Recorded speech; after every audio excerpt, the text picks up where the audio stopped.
अस्सलामु अलैकुम वरहमतुल्लाहि वबरकातुह। नाज़रीन किराम, दीगर मुहाजिर सहाबा की तरह हज़रत अब्दुर्रहमान बिन औफ रज़ी अल्लाह ताला अन्हु भी जब मदीनतुल मुनव्वरा हिजरत करके तशरीफ़ लाए तो माल और दौलत से तही दामन थे। वो आख़ात मदीना के मौका पर आप सल्लल्लाहु अलैहि वसल्लम ने हज़रत अब्दुर्रहमान बिन औफ रज़ी अल्लाह ताला अन्हु को मशहूर सहाबी हज़रत साद बिन रबी रज़ी अल्लाह ताला अन्हु का भाई करार दिया। और हज़रत साद बिन रबी रज़ी अल्लाह ताला अन्हु ने हज़रत अब्दुर्रहमान बिन औफ रज़ी अल्लाह ताला अन्हु को ये ऑफ़र की थी और फरमाया था कि मेरे पास मदीना में 2 बड़े बागात हैं और मेरे पास 2 बीवियां हैं, चुनाचे आपको एक बाग में हदिया करता हूँ और दोनों बीवियों में से जो आपको पसंद हो मैं उसको तलाक देता हूँ, फिर इद्दत के बाद आप उसे निकाह कर लें। हज़रत अब्दुर्रहमान बिन औफ रज़ी अल्लाह ताला अन्हु बहुत खुददार शख्सियत के मालिक थे। आपने फरमाया कि आपको अल्लाह ताला आपकी बीवियों में, आपके माल दौलत में बरकत दे, मुझे इसकी ज़रूरत नहीं, मुझे बस आप ये बता दीजिए कि बाज़ार की तरफ रास्ता कौन सा जाता है। हज़रत साद बिन रबी रज़ी अल्लाह ताला अन्हु ने हज़रत अब्दुर्रहमान बिन औफ रज़ी अल्लाह ताला अन्हु को कैनका के बाज़ार का रास्ता बताया। आप रज़ी अल्लाह ताला अन्हु कैनका के बाज़ार में पहुँचे और दिन भर आप ख़रीद फ़रोख्त करते रहे और जब शाम को घर तशरीफ़ लाए तो आपके पास थोड़ा सा घी और थोड़ी सी पनीर थी। आप रज़ी अल्लाह ताला अन्हु ने तिजारत को अपना पेशा बनाया। आप रोज़ाना बाज़ार जाते और ख़रीद फ़रोख्त करते रहते। अल्लाह ताला ने आपके कारोबार में खूब बरकत अता फरमाई और आपका कारोबार बढ़ते बढ़ते यहाँ तक पहुँच गया कि जब आपका तिजारती माल आपके ऊँटों के काफ़िले लेकर मदीना की गलियों में दाखिल होते तो पूरा शहर लरस जाता। सारे लोगों को पता चल जाता था कि आप रज़ी अल्लाह ताला अन्हु का तिजारती काफ़िला वो शहर में दाखिल हो चुका है।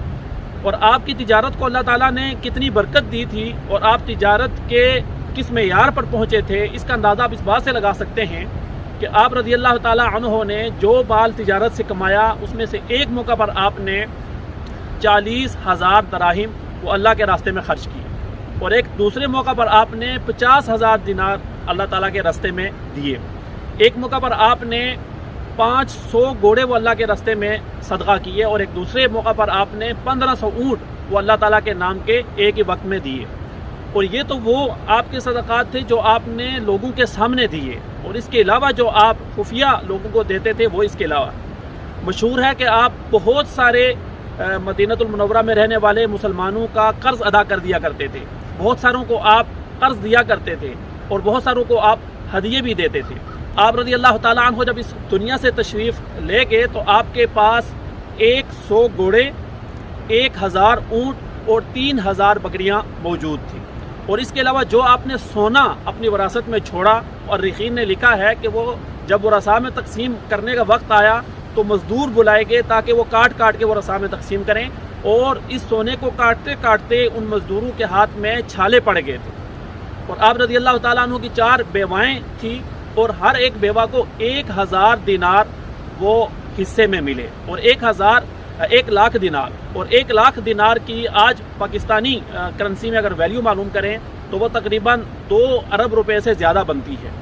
और ये तो वो 8वां हिस्सा था जो आपने विरासत में छोड़ा। इसके अलावा जो 7 हिस्से थे अगर उसका अंदाज़ा लगाएं तो एक तहकीक के मुताबिक आज पाकिस्तानी करेंसी में उसकी वैल्यू तकरीबन 67 अरब रुपये बनती है।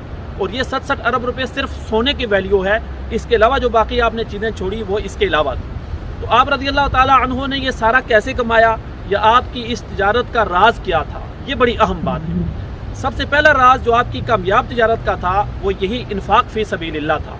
आप रज़ी अल्लाह ताला अन्हु दरिया दिली के साथ मुसलमानों पर और अल्लाह ताला के रास्ते में खर्च करते थे और उसका अंदाज़ा आप इन आदाद व शुमार से भी लगा सकते हैं जो मैंने पेश किया। इसके अलावा आपकी तिजारत का दूसरा बड़ा अहम उसूल ये था कि आप बहुत कम नफ़ा रखते थे, कम नफ़ा पर आप चीज़ें बेच दिया करते थे। और तीसरा उसूल आपका ये था कि आप हमेशा नक़द चीज़ें ख़रीदते थे और नक़द बेचते थे। और आपका 5वां उसूल ये था कि आप अपनी अशिया का ऐब कभी भी नहीं छुपाते थे। तो इन उसूलों की बुनियाद पर आपने अपना एक बिज़नेस मॉडल तश्कील दिया और आप देखते ही देखते उस वक्त दुनिया के सबसे बड़े ताजिर और सबसे बड़े मालदार आदमी बन गए। और आप रज़ी अल्लाह ताला अन्हु के इसी बिज़नेस मॉडल को आज वालमार्ट और इस लेवल की मल्टीनेशनल कंपनीज़ वो फॉलो कर रही हैं और तिजारत की दुनिया में इस वक्त हुक्मरानी कर रही हैं। तो हमारे ताजिर, हमारे मुसलमान ताजिर भी अगर इस बिज़नेस मॉडल को अपनाएं اور ان خصوصیات کو اور ان مہارتوں کو سیکھیں اور پھر اپنی تجارت میں ان کو لاگو کریں تو کوئی بعید نہیں ہے کہ دنیا کی تجارت میں وہ اپنا مقام بنا سکتے ہیں، اور جو ان کا حصہ بنتا ہے آبادی کے لحاظ سے وہ اتنا اور اس سے زیادہ بھی لے سکتے ہیں۔ اللہ تعالیٰ سے دعا ہے اللہ تعالیٰ ہمیں اپنی انفرادی زندگی میں، اپنی اجتماعی زندگی میں اور خصوصاً اپنی کاروباری زندگی میں اللہ تعالیٰ کے احکام، حضور صلی اللہ علیہ وسلم کی سنت اور صحابہ کے طریقوں کو اپنانے کی توفیق عطا فرمائے۔ وآخر دعوانا ان الحمد للہ رب العالمین۔